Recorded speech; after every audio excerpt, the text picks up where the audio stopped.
Lumaki na lalo, may bumaksak yung tinapon ko yung oh, bumaksak na. Kita ko ngayon dito, wala naman yan kanina. Oh, tsaka lalong lumaki.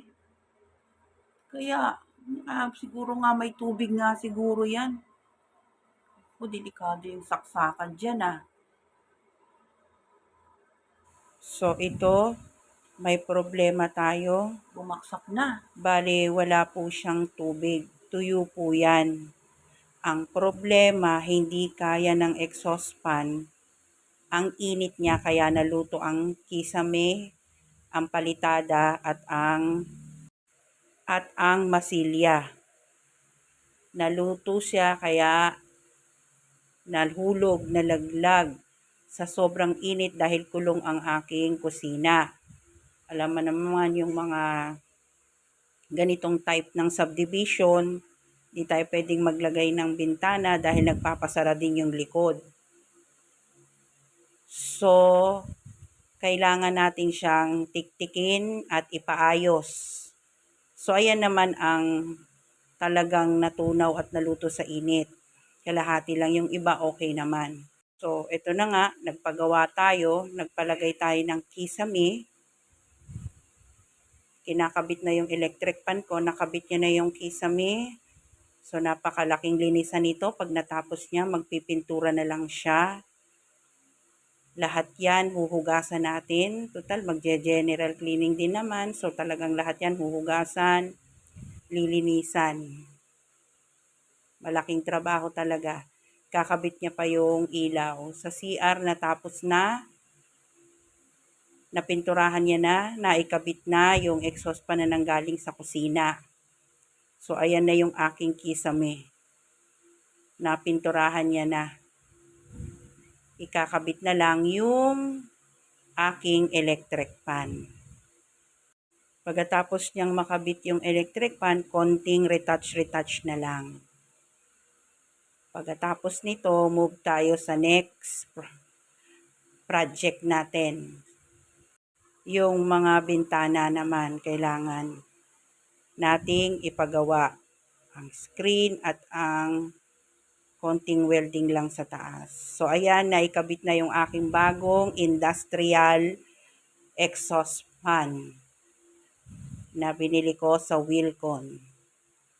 So, almost na matatapos na na si Tyson, yung aking tagagawa. Basta pa yan, katatapos lang. Yung CR, medyo tuyo na to dahil kanina pa niya natapos. Gumagana na rin po yung exhaust fan na nanggaling sa kusina. Inilipat dyan, pinalitan lahat. Tinanggal din yung lumang bakal. Sinama rin niya sa pintura ang dito banda. So, back to normal, may slight makeover ang ating CR, comfort room, at ang ating kitchen. Kakabit na lang yung ilaw para mapasindi na natin ang ating bagong industrial exhaust fan. At magsisimula na tayong maghugas, magpunas, lahat huhugasan, lahat pupunasan. Ganyan talaga pag nagpapagawa ng bahay. Slight makeover. So yan, nag-slight makeover tayo. Bukas, general linis dito sa ating comfort room. So yan, yung isang araw ginawa niya, nagkabit ng bagong takip ng bowl at nagkabit ng bagong salamin.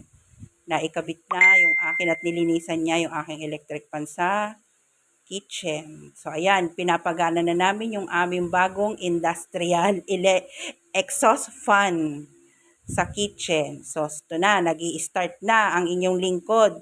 Lahat po yan pupunasan dahil maalikabok. Lahat lilinisan, huhugasan. So, general cleaning po tayo talaga. Actually, hindi ko to natapos. Kinabukasan pa dahil super pagod na. Yan. Pero natapos ko yung buong shelf nung gabi. Talagang tinapos ko yung shelves, yung lababo.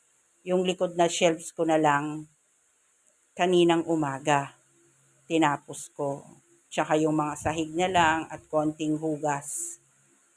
Yan. So, nakapag-general cleaning na. So yan, sinisimulan nating hugasan, sinisimulan natin sa mga sandok, mahugasan lahat, mapunasan para malinis lahat. Dahil naalikabukan. General cleaning to the max talaga tayo nito mga kayaw-yawera. Kung mapapansin nyo, mababa na yung aking kisame. Sinadya talaga yan para matibay dahil yan na lang kakapitan ng hardly flex. So kung mapapansin din po ninyo, natakpan na lahat yung mga PVC, pati yung mga wiring, at hindi na nakahanging yung aking exhaust fan. So yan. General cleaning talaga tayo nito. Hugasan natin lahat.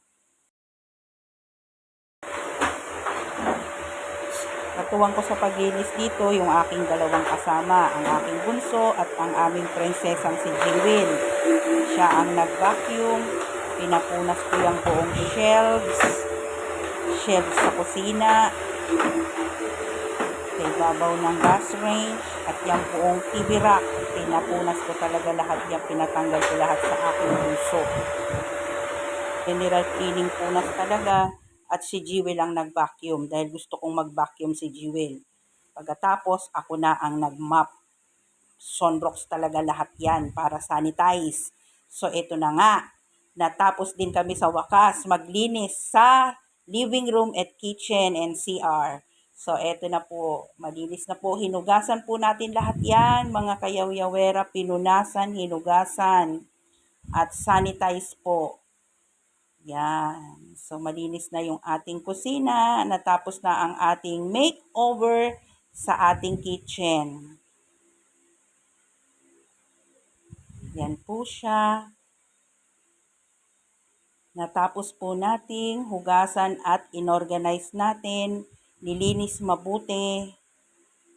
Ayan, pinapagana natin ang ating industrial na exhaust fan. So, Thursday morning na po ito dahil hindi natin natapos kahapon sa sobrang pagod. So, yan ang ating kisame, bagong kabit. Hardly flex po yan. Yan. Hugas po lahat yan. Inayos natin, inarrange natin dahil wala nang lagayan sa may taas. Sa ipinakatok-tok ng shelves. So, kailangan nating pagkasyahin siya para magandang tignan. Malinis din ang ating electric fan. So, maaliwalas na sa aking mata. Ayan po, pinunasan at sinabon nating mabuti yan ulit ngayong umaga. Para po talagang wala ng mga buha-buhangin. Dahil nagtiktik nga siya at nagbarena, nagpukpuk. So, ang daming alikabok kahapon. So, kailangan talaga malinis. Yan, hugas po lahat yan. Thank you Lord at natapos na. Slight makeover na lang po sa ating bintana. Taas at baba. Pati gas range, punas po lahat yan. Naglagay ako ng bagong carpet. Kinuha ko yung bagong carpet. Dapat sa New Year pa to pero nilagay ko na. Excited ako para sa birthday ng anak ko. Bagong makeover ang ating comfort room at ang ating kusina. So yan po, malinis po talaga lahat. Natapos din po tayo sa wakas. Nagugutom na ako. Lunchtime na. Magluluto naman po tayo. Thank you Lord. At natapos din po. Natapos na. Done makeover na sa comfort room and kitchen. Natapos na. Okay. Thank you for watching. Love you guys.